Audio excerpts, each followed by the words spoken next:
سلام داش محمد گل گلاب، حال شما چیکار می‌کردید؟ داشتم بازی می‌کردم. به باز جدیده مبارکه، بازی خیلی باحال و زیبایی. حال شما خوبه؟ سلامتی، خوش آمدید. خب داش محمد گل گلاب ما سوسیس خریم، سوسیس خیلی سوسیس از اون جایی که ما نشسته بودیم و تصمیم گرفتیم که الان عصر و ما گشنمونه. خب چیکار کنیم؟ چی بهتر از چی؟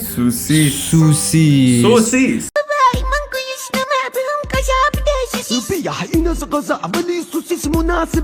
فرمایید بیرون، در امنیتی استودیو رو باز کنید. بفرمایید.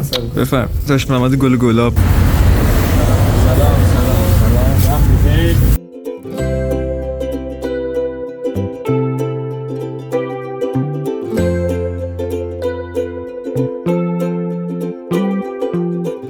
ما یک سری آیتم های ارزنده گرفتیم. این آیتم های ارزنده ای که ما گرفتیم، بده داش محمد به شما نشون بده. سلام. یک سری آیتم نان ریویال داریم برای یوتیوب شورت بعدی هست. 2 تا بطری عجیب غریب خریدیم که به شما نشون بدیم. در خدمت بینندگان عزیز هستیم از شبکه 2. ما 2 آیتم کاملا جالب خریدیم به اسم نان و سوسیس. جا داش محمد گل گلاب رو داریم در حال سوسیس پاکری. چقدر پاک کردی؟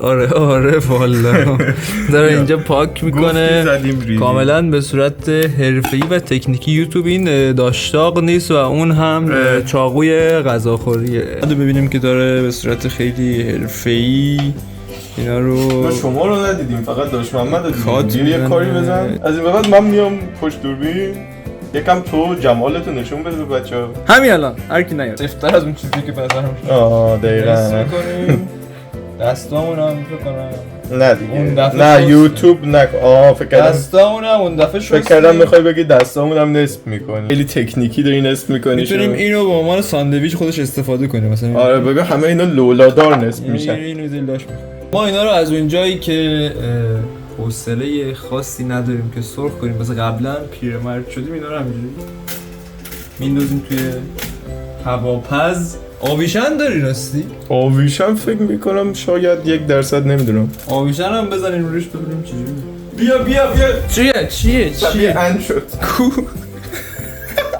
خیلی انه تقصیر توه دیگه. نمیری سرخ نمیکنی تو باید ان بخوری. من بابا پخته. آره بابا ان شد رفت. خب دوستان عزیز ما گل گلاب چیزهای زیبا بخوریم. بله یه نون ساندویجی رو بردم واسه عالی. نون ساندویجی حرفه‌ای چون زیادی اصلا این یه ساندویچ ها. آره دیگه لپتاپ دلتون نخواد ولی خب درست می‌کنید. دلشون میخواد دیگه. بقیه‌اش رو البته داریم می‌خوریم. اینو کی میخواد؟ ما یه سسش میزنیم چون میدونی که درش تازه باز کردم شدم به پودر سیر. انقدر شد دیگه. خیلی ادویه زدم. دوستان ریدمان شد. چی الان پیشنهاد دادی؟ خداحافظ. تو لس آنجلس زندگی میکنم. سیبری هواش برفیه. چرا؟ واسه همین میریم مازندران. آقا عرض سلام، خوب هستی؟ سلامت باشی. چرا میگم در جای یه دفعه 100 میلیون کا نمیشیم؟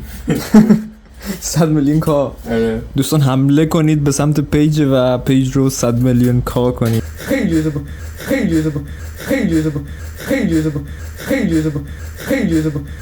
زبا